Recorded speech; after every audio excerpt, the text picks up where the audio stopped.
Thank you for your time being with us on Brains TV. My name is David Ayodeji, and of course, I have with me seated in the studio on this beautiful day, and is our father, is an educationist, and of course, also our mentor. And of course, I have no other seated here this afternoon. I have Professor Olufemi Victor Adeoluwa. Now, you may be asking, who is this professor?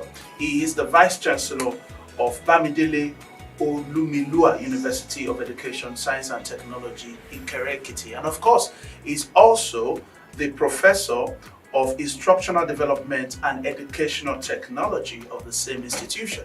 And it's such a great privilege to have you with us this afternoon, sir. Thank you very much. Yes, sir. Talking about education, and of course, on Brains Television, you know, Brains Television is all about educational content and, of course, fun for children. But there and then, we also want to get the perspective of our father in the house to tell us a whole lot more about the aspect. Now, sir, I'm thinking it has been said generally that knowledge is power. You, sir, have been at the forefront of imparting knowledge. How would you describe the transition of education from what it used to be to what it is now? Yeah, thank you very much. I'd like to say that a lot has gone on with regards to education. As a matter of fact, children's education. In those days, it used to be what we call traditional education. Some call it informal, where it took place at home, and then folklores were used, rhymes used to train children, to give them understanding as to the relevance of hard work, relevance of honesty, and respect for elders, and all those core values of society that we used to know. And then when the child grew to a specific age, the child was attached to a master for a specific trade, in an apprenticeship.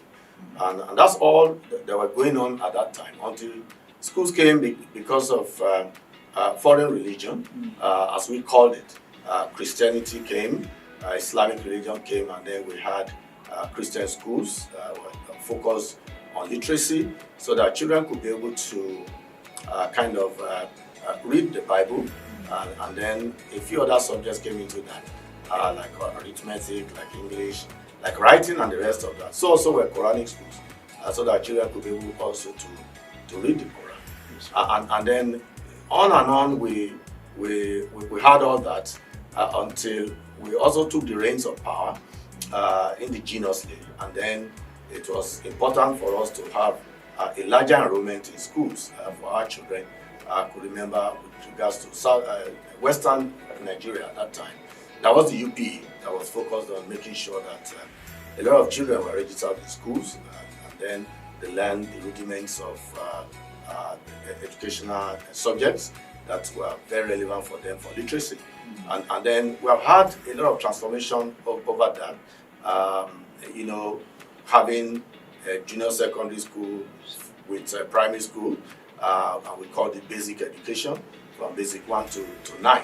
And then in all of this, we discovered that the mode of instruction had largely been what you could describe as the chalk and talk.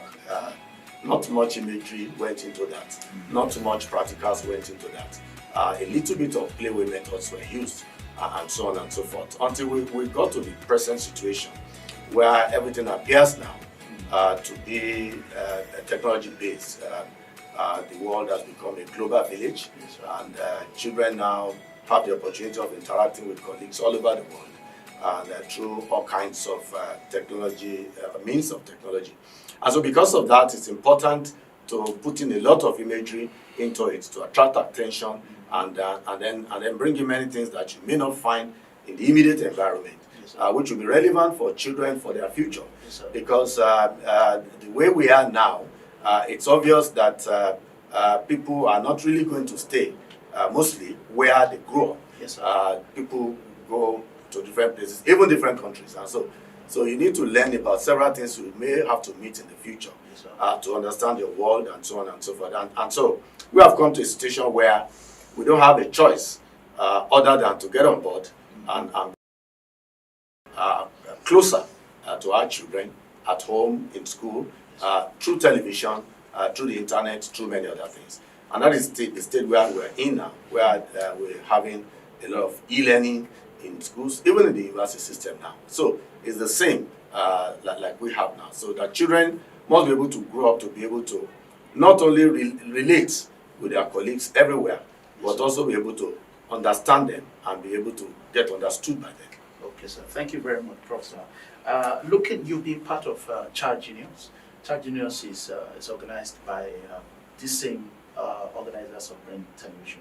Now, we're looking at the essence. Now, we've talked about, you've just given us a brief of education from the time we used to know it to what is obtainable now. Now, let's look at the future of children's education in Nigeria, vis-a-vis the journey and the essence of educational TV station. The way we are now, everything is like I said, is going technology based. Yes, sir. Our children are more curious than before. Yes, sir. Not only that, they have seen a lot of challenges within the system that has made them to be alive to the environment and also to the challenges of that environment, because I've gone through a lot right now, especially in Nigeria.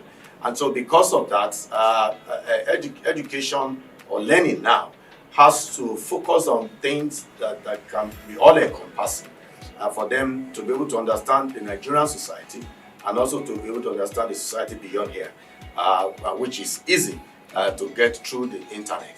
And I like to say that educational television comes handy in this, in the sense that the reach is very high.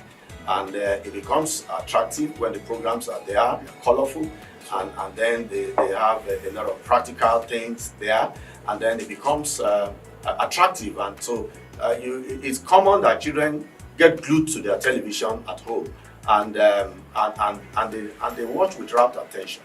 So when you have that, then it's important to bring in a lot of educational content into the television for children to be able to interact with it and then identify with it at that, to be able to learn certain things that will make them easily relate with their colleagues all over the world. And then, like I said, the world has become a global village.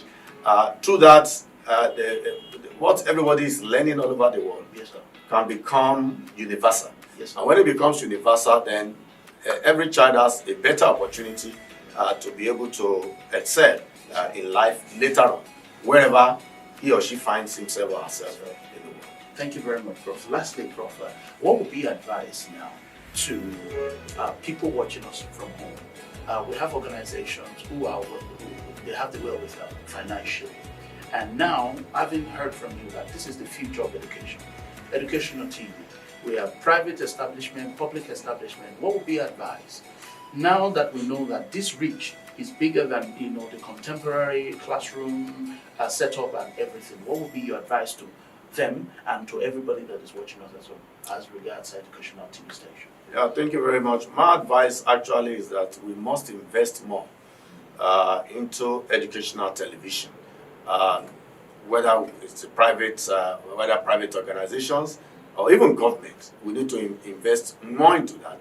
We need to get out of what we used to know as the four walls of the classroom, because education has gone beyond that. Yes, sir. And we need to focus on e-learning to make education, to make the reach of education get into the homes of our children, so that even without putting them inside the four walls of the classroom, we could get them educated, even getting the quality of education that we really expect them to have. Let me pick, for example, let me pick language, for example. You find that in different parts of Nigeria, English language is taught, but it's taught by different people with different language background. Yes, sir. And so the way a particular word is pronounced in the East is different from the way it is pronounced in the West, yes, and so on and so forth. Sometimes ago, I was supervising a PhD student who was working on cartoons, and I wanted to bring in a cartoon in order to test that cartoon in class. And then the cartoon happened to be produced by an Indian, an Indian, and then the Indian was pronouncing what we understand as bungalow, and the Indian called it bungalow. And at the point, when the candidate was showing it to us, yes, I asked the question: you are teaching in Ekiti State. You want to teach children in Ekiti State. Can you call call this bungalow for them, and that's language barrier. Yes. But with educational television, everyone will know the way it is pronounced. Yes, sir. Or the way it is supposed to be pronounced.